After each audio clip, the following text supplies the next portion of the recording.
vai receber ele, que está, na verdade, lançando pela primeira vez um livro aqui na Bienal, mas que já tem uma história muito grande na internet com todos esses fãs que estão aqui. Então eu gostaria que vocês recebessem com uma salva de palmas Afonso Solano.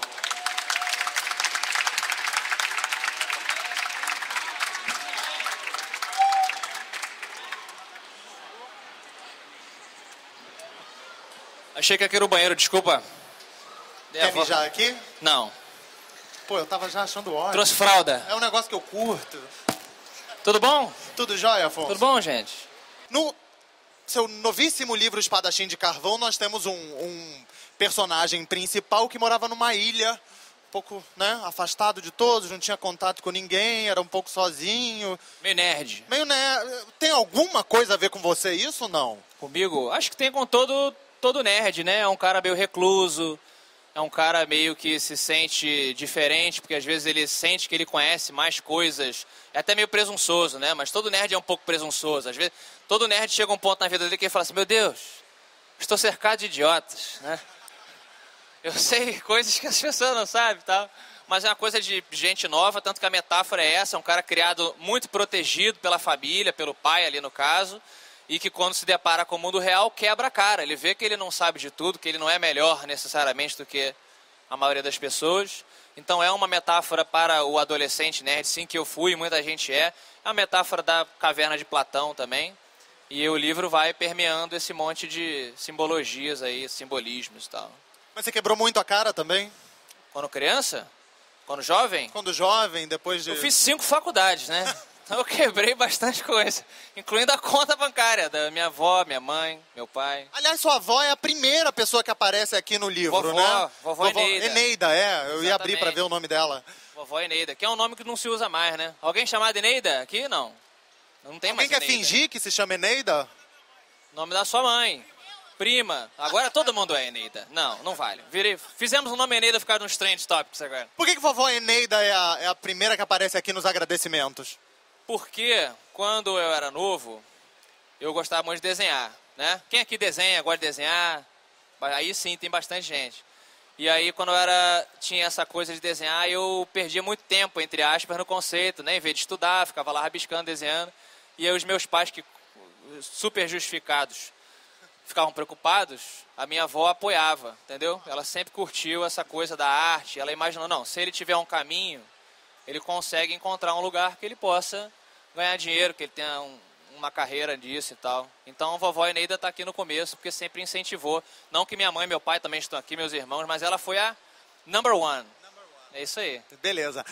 Quero saber então dessa criação de conteúdo, né? Vamos aumentar as mídias, porque hoje a gente está aqui na Bienal do livro, no Submarino, falando sobre um livro de papel, mas o seu contato com as mídias de criar conteúdo é muito mais antigo que isso, né?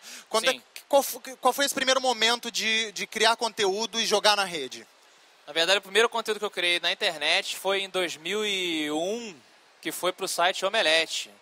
Eu e um grupo de amigos, incluindo o Diogo, que hoje está comigo no Matando Robô Gigante, nós criamos um site que era uma história medieval de fantasia em que o leitor na internet escolhia o caminho.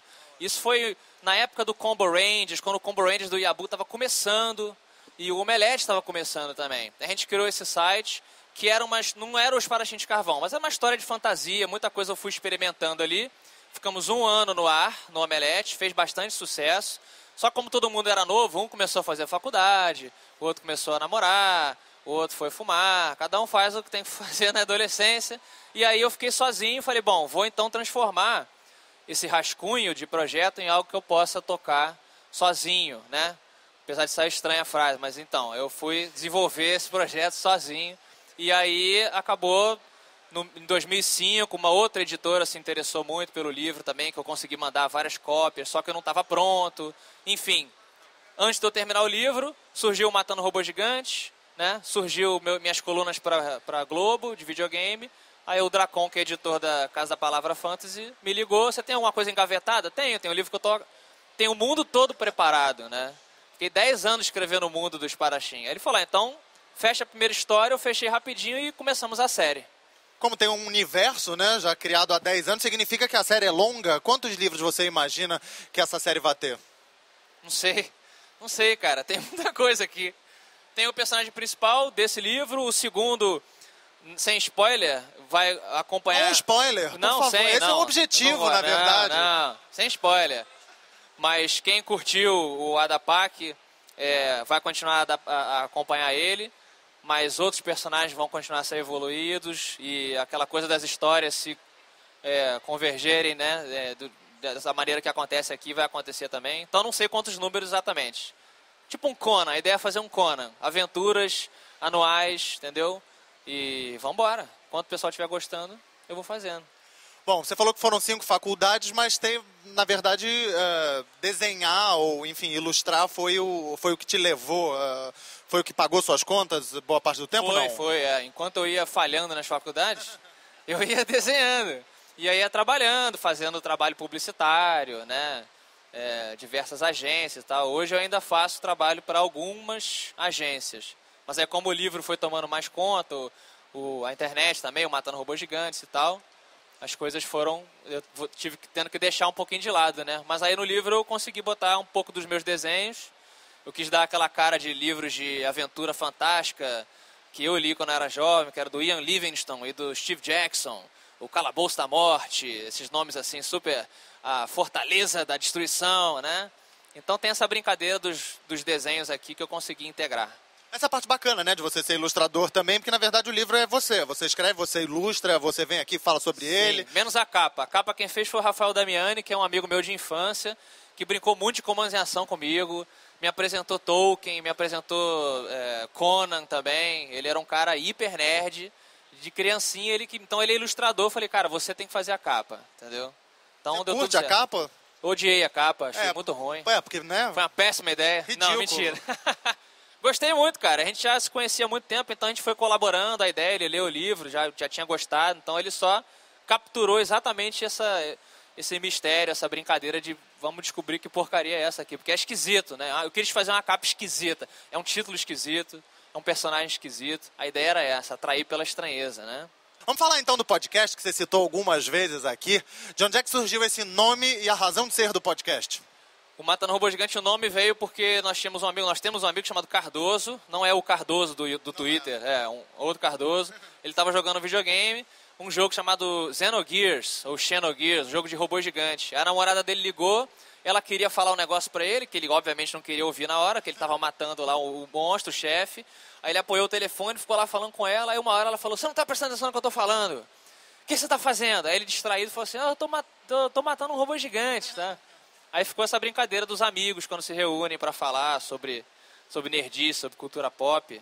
Aí foi isso, eu já conheci o Roberto e o Diogo, a gente sentou, gravou e virou o que é hoje. E aí depois você foi convidado para fazer parte de um mundo, né?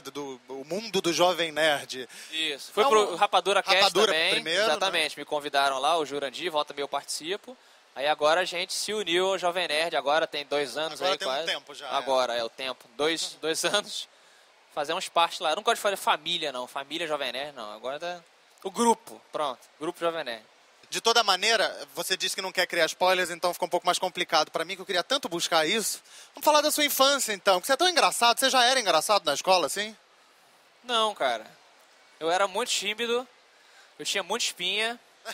E ele deve ser engraçado, olha. Ele que tá gritando ali. Eu. Não era você, não? Nossa, eu não enxergo nada daqui, nada. Foi mal. Acho que toda criança é meio assim, né? Todo jovem é meio esquisito, assim, no começo e tal. Acho que esses outros estão julgando ele. Quando você cresce, você vê que foda-se se tem alguém te julgando, né? Desculpa o palavrão, mas a verdade é essa, assim. E aí você começa a ver que você pode falar um monte de besteira e o mundo não é tão sério, assim. A internet, você acha que ajudou nisso? Em todos esses caras que eram tímidos no colégio? Na nossa infância, na nossa juventude, não tinha muita essa opção, né? Você ficava meio recluso, seus amigos. Isso. Não, ajudou muito, cara. Eu acho... O próprio Adapak, ele sintetiza a pessoa que se sente esquisita, diferente de todo mundo.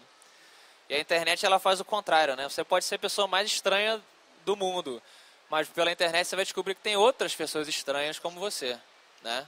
Que queiram compartilhar coisas estranhas com você. Então acho que melhora bastante. A minha geração sofreu um pouquinho com isso, sim. Muita gente trancada no quarto, sem sair, porque achava que ia ser julgada, e aquela coisa toda, né?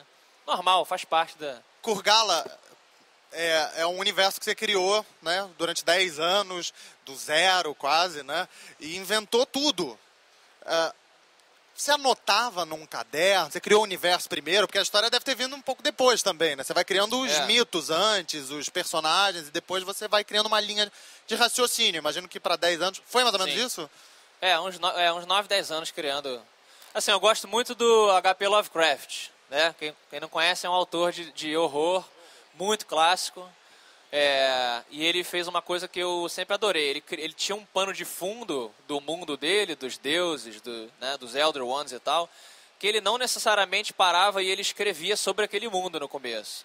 Você via histórias de investigação, de espionagem, etc., e você sentia que tinha um mundo completo por trás. Então a minha ideia sempre foi criar o mundo primeiro, criar a mitologia, e aí qualquer história que eu queira contar aqui, eu posso contar. Eu posso contar uma história de espionagem no mundo de Kurgala, posso contar a história da origem, como foi aqui, e como eu sempre gostei muito de religião, eu pesquisando as religiões do mundo, eu criei uma religião possível, uma história de um mundo possível, que tem um segredo por trás e tal.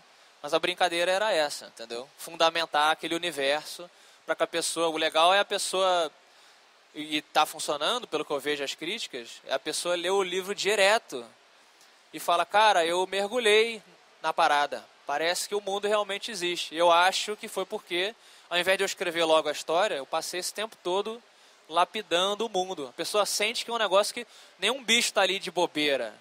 Nenhum animal está ali porque eu achei ele super bacana e joguei ali no mar, entendeu? Ele tem um propósito. Tudo na natureza, uma coisa que me incomoda um pouquinho no Dungeons and Dragons, para quem gosta. Dungeons and Dragons é um mundo muito legal, eu adoro RPG também. Mas ele tem bichos que são claramente mais fortes ou mais inteligentes do que o resto do mundo. Como é que isso iria no mundo, né, um ecossistema?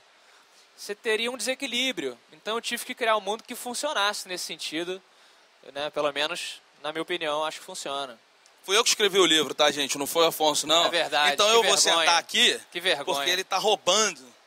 Quer dizer, eu não vou sentar, eu vou ficar em pé. Palmas pro Roberto, senhoras e senhores. Esse é o Roberto. Viu? Meu Ghost Rider. E aí, meu filho? Fala. Muito orgulho do coleguinha lançando livro? Não. Coleguinha. Nenhum? Não.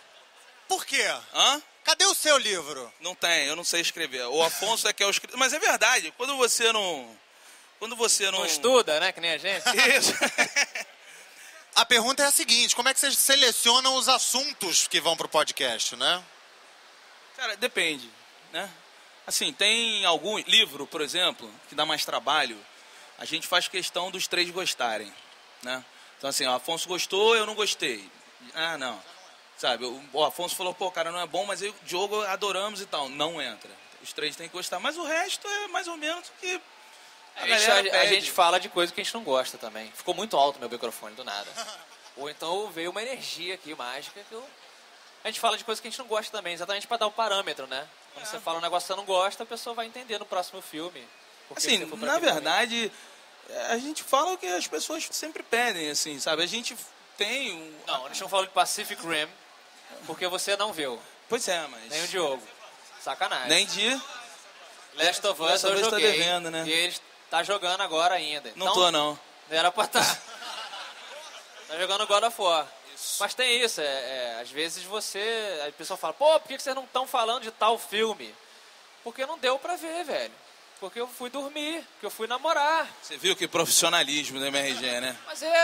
Mas isso torna a gente mais próximo da pessoa, entendeu? Você fala a verdade, cara, não deu pra ver. Sou uma pessoa normal, entendeu? Sei lá, eu acho melhor assim. Chegou aquela hora, então, de eu deixar largar. Esse é aquele momento que acaba. Pois é. Submarino quer agradecer imensamente a presença de todos vocês, a presença de todo mundo que Valeu, tá na galera. internet. A gente Dá recebeu tchau pro Submarino, aqui hoje tchau pro Submarino ali. Afonso Solano, que está lançando o Espadachim de Carvão. E tivemos a sorte de receber também, vou usar a mesma palavra, o coleguinha Roberto do Matando Robôs Gigantes.